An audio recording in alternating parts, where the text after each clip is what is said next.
So, it's been a really rough few days. For someone who is a Christian, I guess, I don't really think about the afterlife very much. Um, but it's been kind of brought up because of recent events. Um, so I got a call Thursday, and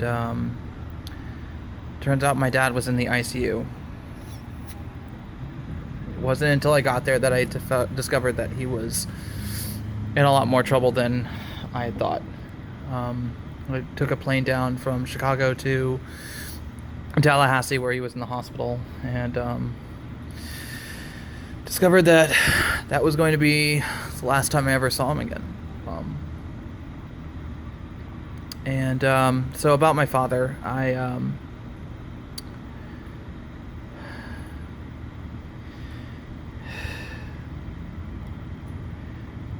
he worked so hard for us, like constantly, every single day. He provided for us.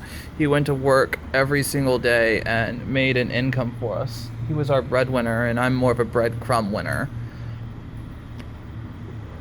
Everything he did for us.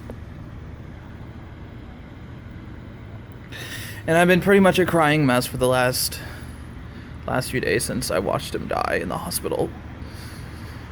He was surrounded by friends and family, and I guess it's as much as anyone could ever hope for.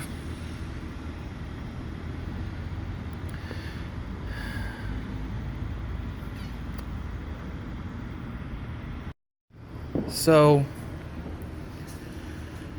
as I was saying, I did get a chance to talk to him before he died. I got there, he was in the hospital on a lot of drugs. It's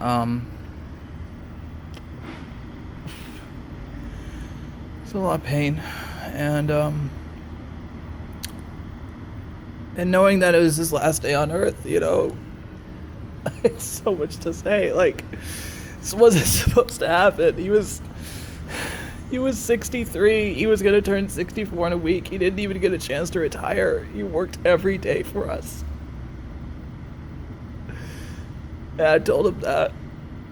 I told him how much I loved him, how much I needed him.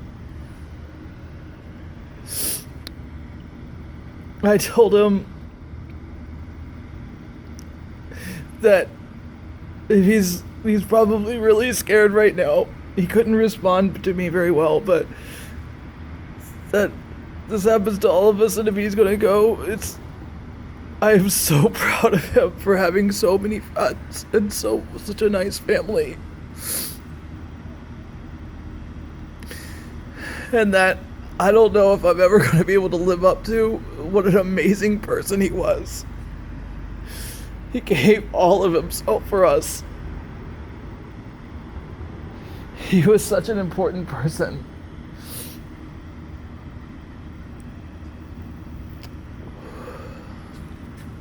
I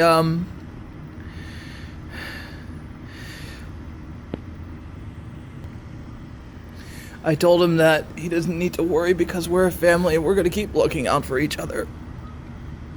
It's going to work out somehow. He loves me. He was able to tell me that he was proud of me. And that's all I ever wanted from him. He was struggling to speak, trying to find, where is all this stuff going to go, all that kind of thing. And I never wanted anything from other than his respect and love, and that's what I got from him.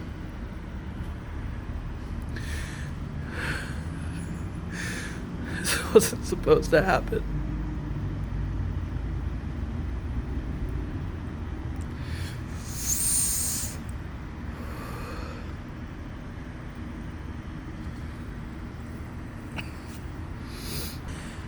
I like to think that, he's in heaven and such. And I want to believe that. I don't know it for a certainty, though. And it doesn't really make it any less scary or sad.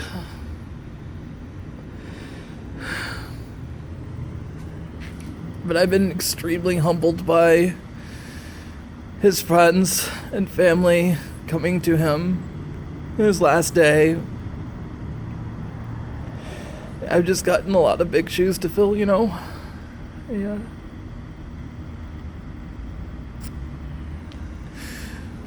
And he always accepted me. I was scared to come out to him, and when I did have a conversation with him about it, about coming out and being trans, he was really affirming of it. He said it wasn't his first choice. I don't blame him. It wasn't my first choice either. But he was so loving and accepting, and all he wanted was for me to be okay.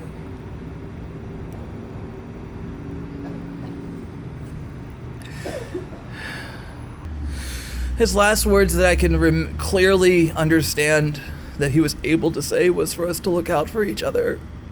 And we are. It's going to be a really tough few weeks.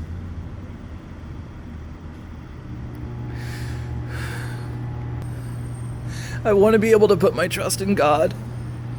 That's really hard right now.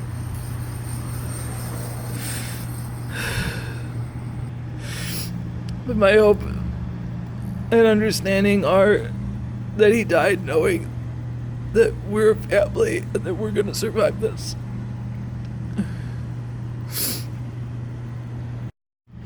And that if he's watching us right now, I want him to know that I love him, and I know that he loves me, and I know that he loves the family. His friends came out. His friends lived out in Baker County. Very, I guess you could say working class, like self-described rednecks, and I'm big city liberal, and I was so humbled. I was so humbled by them. I hope that I can have friends like that, because I know this is going to happen to me. And I can only hope that I can live up to the amazing person that my dad was. He was a civil engineer. It was his passion. That's what he did for us.